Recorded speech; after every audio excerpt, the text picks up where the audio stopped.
bear itself on all the problems that we face in Trinidad and Tobago. I think a lot of it, I've been called upon to talk. I mean, we're not hearing Minister Hines talk, but talk don't solve nothing. What solves it is work. And I think we can do a lot more work, all of us, in Trinidad and Tobago, the entire workforce in this economy. We could do a lot more. And if we did, many of the problems we face would be immediately obliterated.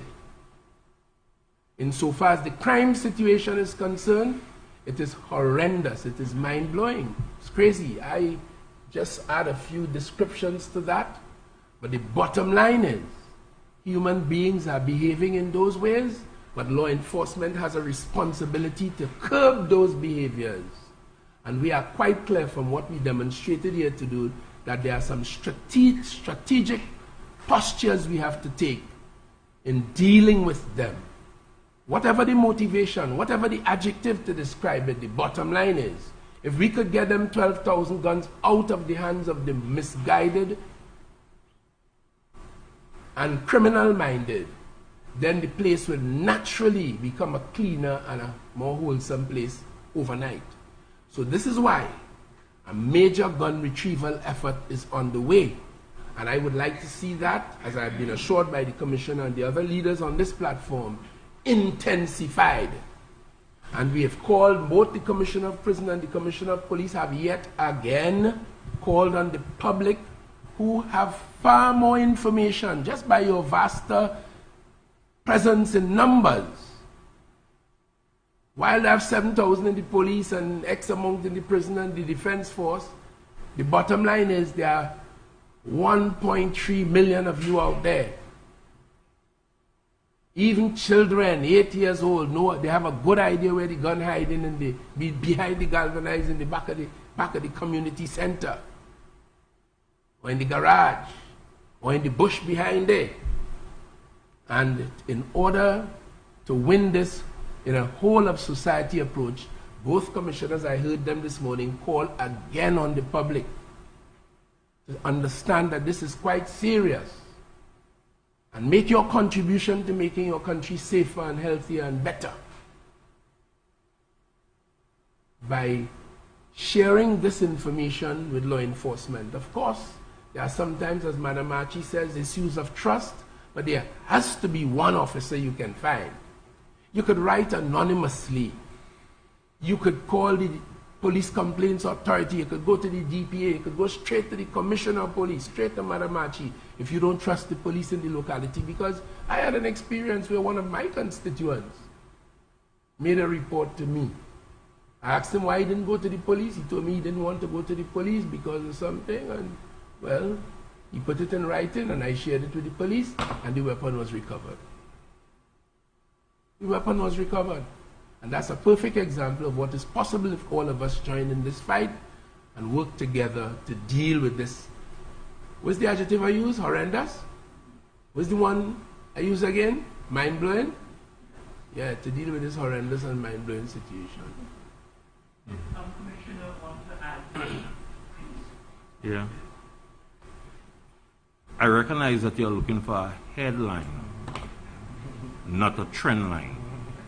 But what I will give to you is a trend line. And the trend line is to identify that within the last few years, Trinidad and Tobago is faced with a high incidence of violent crime. And I'll repeat what I have been telling you all along. We have an average of 440 murders per year, right, across the board. And in 2019, it was the second highest in our murder figures of 539 murders, ahead of 2008. And I am saying that we have inherent in our society criminal elements, and we all need to work together to deal with it. And if we constantly look at individuals and superheroes, it wouldn't solve the problem. And as I push the nation to start to think in a particular way to look at the root causes of crime and deviant behavior in our society so that we can actually root out our problem, from school violence. And some of the persons who are involved in school violence, those are some of the people who end up being criminals. And I said that we are manufacturing criminals, but from where? I said not from Mars, not from Venus, not from Jupiter, but from our homes. Something is wrong. We have a lot of dysfunctional homes, and there's a lot of work that needs to be done. I mentioned to you earlier of my meetings with the Minister of Social Services and Family Division, Ms. Donna Cox, and others. I might be a bit wrong with the ministry, but I'm not wrong with the minister. And I'm not wrong with the purpose of meeting for us to really and truly work together through our community police and others to do work within the communities, because the police is taking up certain tasks on their own. So we need to face with our issues head on. And if our articles and our headlines is constantly in what you all may be looking for, what you may be looking for, it will not help this country. It is time that we get down and deal with what is existing within our society. I mentioned all the different faith-based organizations, right, and other persons who are coming forward and other agencies to join with us. And we are looking forward for that. While we deal with the hardcore persons who have already crossed the line, it's time we stop that factory of young persons who can easily be recruited into the gangs. While the police now will deal with the hardcore policing to deal with those who are already on the other fence. And you hear what I'm talking about? I talk about 444 persons already arrested just for firearm offenses for this year. 440. And as I go down here, we'll talk about numbers and we'll continue getting. Where are all these criminals coming from? Let us work together and let us deal with the issue, right? It must be an all-out approach by all right-thinking citizens together with the police and the other agencies to deal with our problem. Thank you. Yes, sir.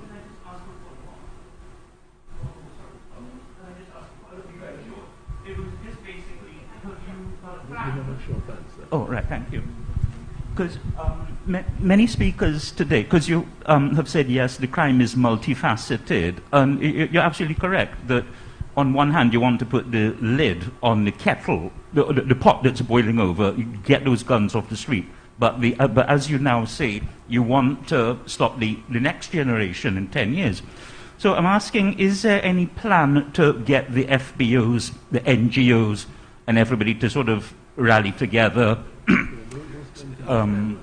Yes. Is there a plan? Yes, either? definitely. The government's policy is a whole of government approach. All elements of the government are brought to bear on this. Right. But education to housing, social development, youth development, it's a whole of government approach. But will you publicize something that individual citizens and groups could get on board with? Yes, that is done constantly on an ongoing basis from all the ministries. I mean, yes. Okay, because I'm not the saying it, for example... within recent times, the Ministry of Youth Development has been offering a number of programs to attract young people, whether it is sound technology, music, all lots of stuff. Right, well, I'm glad you mentioned that. And the MyPad program, yes. all of these things. Even in the prison, we have training programs. Up to last week, the commissioner was with me. We have several agricultural projects, all kinds of things, music. It's happening, even inside the prison. But do you lobby for that? Because I can tell you that there seems to be quite a dearth of youth programs compared to, let's say, 20 years. We'll discuss that more fully at another time. Right. I beg to disagree, but we'll discuss that more wholesomely another time. Please. Minister Robert Amar from Mo FM. Yes, sir. I am happy that you did set the foundation for the tone, and I want to quote two things from Hansard. This was a Hansard report by Dr. Rowley in the Parliament on the 30th of July 2018. He says, I was a member of the government of Trinidad and Tobago when this crime story started to grow. When the first seeds of this crime explosion started, And everybody in this country was saying the way to deal with this is to bring Scotland Yard. I say that to you because I know we had the DSS matter, and I think we did engage something there. But he went on to say, I promised today as Prime Minister to make 10,000 copies of that document available to this country, so the population could see what is the police service of Trinidad and Tobago and to understand why we are losing the fight against the criminal element. It took me 1 year to get one copy, and I'm wondering what has happened with the other 9,999. Because as the Prime Minister said it, not me. I don't know what became of them, but it's good to know you have one. Next question. I want to turn my attention to the 10-year-old boy that was shot dead, gunplay in Arima. Can you tell us whether that young man had gunshot residue powder on his hand when they checked him, or do we use that in Trinidad? Is that part of our science? Which matter in particular are you talking about? The little boy is 10-year-old Christian Liverpool, who were still in tears on Friday morning. Christian was shot and killed at his home in Bellamy Street, Cookery Road, all right, Arima. Details enough. Mr. Singh? Yes, please, Mr. Amar. I know of the matter of which you speak. I can speak to the general issue of whether that type of science is used in Trinidad, and the answer is yes. I cannot tell you the results of it at this point in time. The investigation is still active, and we are awaiting also certain analysis. But the answer to your question is yes, the science is used. And the final question I have deals with the youth and also with the ballistic center. It was opened on the 30th of January 2021. And at this stage of the game, have you found one gun that has killed 2 people? I can again answer that question, and the answer is yes. Okay, no problem. And I can answer, we have found one gun that killed 3 persons also. And one final thing, what are we doing about the youth situation and the violence in schools? I think I can venture an answer to that very quickly. As you might have heard, Mr. Amar, and you should have, you lead a very robust media house. The Minister of Education, collaborating in the whole of government approach with the Ministry of National Security, the Ministry of Youth Development, the Ministry of Social Development, she got a team that has been studying this issue. They have gone out to get particular statistics and facts and to report to the minister. I'm not so sure if they have already reported, but I know up to about 3 weeks ago, because I attended several of those meetings, and they had to provide a report which the government will generally once we get it and we study it, we'll formulate a policy for going forward. In the meantime, all of the systems of counseling and nurturing of the youngsters, and the police would go into it to deal with the more extreme cases of violence, because some of the behavior of some of the children is extremely violent and extremely criminal. And the government's position is, in those extreme cases, those youngsters have to be reminded of the serious consequences of their actions, because very often they're not too young to understand that. But for the most part, the approach is one of rehabilitation and restoration and counseling to see if you can guide them away from those tendencies and behaviors so that they could focus on their schoolwork in a system that is designed to produce a successful, balanced, capable human being, which many of our young people do. Only recently, I celebrated a young lady from very disadvantaged circumstances from Chinapumova in my constituency. She went to St. Francois Girls College. Her parents told me she got first place in tests all the way through from prep school straight up to St. Francois at 6th form. And then she won a national scholarship in natural sciences. She wants to become a medical doctor, she says, and she's on her way. From the most disadvantaged circumstances. That is what generally is on offer, and the idea is where they're misconducting themselves and showing signs of the volatility of youth, to bring them in the mainstream with some counseling and some support and some encouragement. But in the extreme cases, where the gun will appear, where the knife will appear. Recently, about 6 weeks ago in Jamaica, in the same school violence, a child actually died. We don't want to experience that here. So the those things are being worked out. All right, good. Those things are being worked out, and of course, when the policy is settled, it will give direction to those who must do it. But the minister is actively involved in that, and she has some very tight constraints coming from the cabinet in that regard. Thank you very much. Joshua Simongo, Guardian Medium, National Security Minister, you acknowledge that the crime situation is horrendous. You said a number of times that there are a number of complexities around the situation. Do you believe the complexities outweigh and, in other words, are above your ability as National Security Minister? Have you considered resignation given the horrendous situation of crime? Well, the answer to your question is no. I know what my responsibilities are. My Prime Minister knows what my responsibility as one of his ministers are. He's the one to judge. I don't think so. I know what my responsibilities are, and as I told you without boasting a while ago, I take them very seriously, and I tackle them as they arise. And those who I work with, from the permanent secretary and the 2 permanent secretaries here, and every one of those in national security will tell you we carry out our responsibility. But I don't function operationally, Joshua Simongo. Mine is about government policy. Mine is about encouragement and support. Mine is about providing resources. This morning I attended the sub-cabinet division of the full cabinet, that is FNGP, and I went there to put Ministry of National Security's case and claim for more of the national budget in order to fund the things that they need. When they bring that to me, through the PS, we have to find the resources. We are doing that.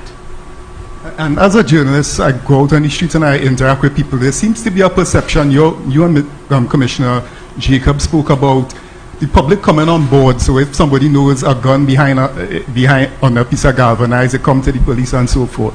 But there's a perception that police and the national security agencies only seem to detect middle crime, while the dons and the people at the upper levels of crime are untouchable. Well, I can understand that perception, but I can tell you as a fact it is not real. I've seen some who are not middle get locked up in this country. And so you can give certain guarantees that people are the people who are bringing in the guns, the cocaine. I don't lock up nobody. That's for Mr. Jacob. But from what I have observed, I've seen people at all levels. I've seen a prime minister in this country locked up and go to jail. I've seen ministers. Well, that was some time ago, Minister. Yeah, and they have, well, you know, I know. But, you know, so I've seen top level businessmen. And I've seen them all kinds of things. I mean, you know, but we have a criminal justice system. It moves a little too slowly for some of our liking, but I don't think that perception is sustainable. But I do understand, because I speak and I represent ordinary people, and I do hear that sentiment. And years ago, before I had the exposure I now have, I used to think that too, but I know it's not the case. And just final question. Recently in Rich Plain, of course, there was a police officer unfortunately lost his life to a police bullet. What does the TTPS have in place to restore public confidence after such a high-profile incident like that?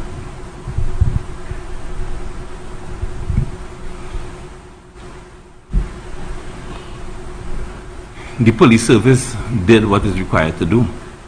And as you are aware, that just on Friday, we had mentioned that 3 of the officers who were directly involved were in fact placed on suspension, and an investigation is ongoing. And particular changes were made within the Trinidad and Tobago Police Service. You know, and I mentioned earlier about the number of persons who, for the year so far, have been on suspension and the amount of charges. The police service is continually doing the work that is required to purge itself. We have the Police Complaints Authority there that is doing their work also. You know, and in relation to the previous question that you had asked, right, I want to make a call to the ACIB, the Anti-Corruption Bureau of the Trinidad and Tobago Police Service, and the FIB to continue doing the work in a more rigorous and aggressive manner to get outcomes from investigations that are outstanding. So at some stage, when I sit here again, you'll be able to ask me another question. Right, it appears as though we have exhausted them.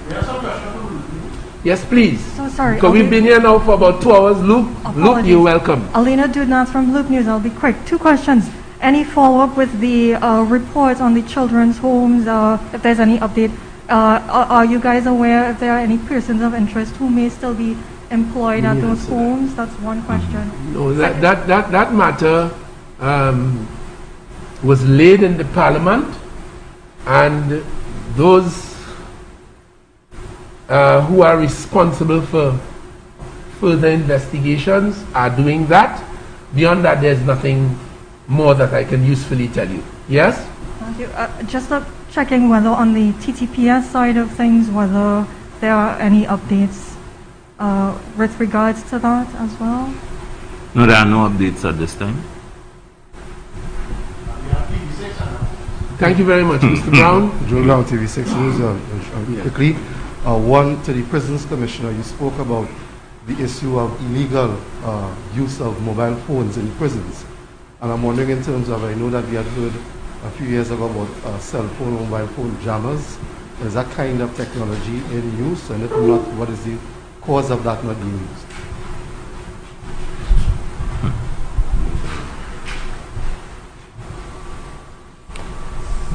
I would assume that that technology is in use. Unfortunately, I've never seen one of those. Simple. Next question. Sorry, just a follow-up. So, if you haven't seen it, how can you be sure that it is in use? Just like every citizen, we hear reports of charmers and grabbers and so on. But I am not responsible for that. Who would be so? I can't say. Yes. That equipment, while based at the prison, is in the purview of the SSA, in accordance with government's policy. That kind of equipment, the government and the Prime Minister made it clear recently, all of that kind of equipment is within the purview of the Strategic Services Agency. All right. That's why the Commissioner was so coy. Thanks for the clarification. But correct. Yes. The other question, in terms of, we saw 2 incidents with shootings at bars over the weekend, one of which you would have alluded to, Commissioner, with 2 police officers injured and 2 civilians.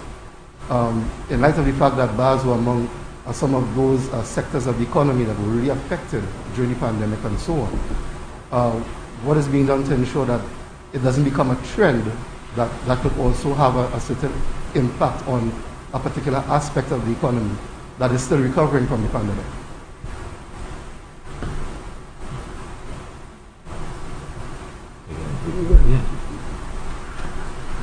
A lot of the responsibility falls on the bar owners, because I mean to say they want to continue with business. We will do the policing to ensure that things go well, but they also, when they're recognizing things are getting out of hand, some people are actually going along the lines to organize illegal parties. You know, a bar is for a particular reason, but indirectly they go online and they organize parties and have large crowds. We are asking them to desist from doing that. Because if you're having a party, you get the necessary dancehall license, police will be there to ensure that everything go well. You know, we make sure that you're in a secure place. But when you organize it otherwise in some instances, and then the police have to respond after the fact, like what happened, we tend to have difficulties. So we are pleading to the bar owners in order to adhere to the law, right? And at the end of the day, it will work negatively for them if they fail to do what is really required, the right thing. And Mr. Brown, and I just would say before we close, because you promised 2 questions, I would say that last Saturday was supposed to be Borough Day. Yeah, Borough Day. And the Point Fortin Borough, the mayor and her team, they scaled down the activity in light of the current COVID situation and considerations of it flying up in different parts of the world. So they quite rightly and properly did that. And then it was reported to me that from the police that there were those who were planning to have pop-up things. Yeah. Juve celebration and so on, and they were advertising. I mean, I saw a couple of advertisements on elements of social media. And the police, in response to that, and I was quite pleased and proud, led by Operations Officer Madam Archie, went into the zone well in advance, took up strategic positions, and did various things, and would report ultimately that no such event. In fact, there was one event I was told that was starting to pop up. The police were able to quell it. And I was quite pleased, because it does show operationally that all of this is very possible once the intelligence comes in and action is taken. So today we have outlined from this platform some of the strategic postures that law enforcement has taken, is taking, to deal with this situation in Trinidad and Tobago today. It has been agreed by some of you from the questions you asked that it is not a flick of the switch issue. There are several influences and complexities around this. But at the end of the day, there are some direct responsibilities for national security, and we are engaged in them, one of which is the retrieval. I would like to take this opportunity to say to the business community who spoke out, admirably so, I would like to take this opportunity to say to all of Trinidad and Tobago, we share your pain, we share the trauma, and the men and women of law enforcement who are sworn and paid to protect you are on the job. They have acknowledged that more could be done and that they are about doing so. I remain open, we remain open, me as minister and the entire law enforcement, to any information or suggestions or advice or even resources that the business community may want to contribute to this effort on behalf of the people of Trinidad and Tobago. I remain very open, as I demonstrated when I got a call from DOMA. If I get a call from any other agency, and I know the commissioner and his team, they go around and they have community meetings and they interface with the public in those and other ways. So we are quite open to that. I would like to get the support of the public in dealing with this situation, as has been asked by the people on the table here today. And we look forward to continuing to working in your interest and to protect you from those who would otherwise want to cause you stress and pain and take your lives. Minister, you want to take our last one? What is going to happen to the policemen that lose their life in the line of duty? Are you going to see them get convicted? The law as it now stands and the police regulations have already, Mr. Amar, spoken to that. Right. So it's just a matter of continuing. Where a police officer or a member of the protective services unfortunately loses his or her life in the course of their duty, an arrangement is made for counseling, for care, for reaching out to the family, and as well for compensation in the sum of $1 million to the estate, the legal personal representative. Meaning not any Tom, Dick and Harry could come and say, give me the million. But once they get the necessary letters of administration to show that they are the legal personal representative, so when the state pays that to this estate, there will be no doubt as to the fact that it went to the right person. But it is in place, and I'm very grateful for your question. Good luck, and thank you all very much, ladies and gentlemen of the media and the people of Trinidad and Tobago. Thank you.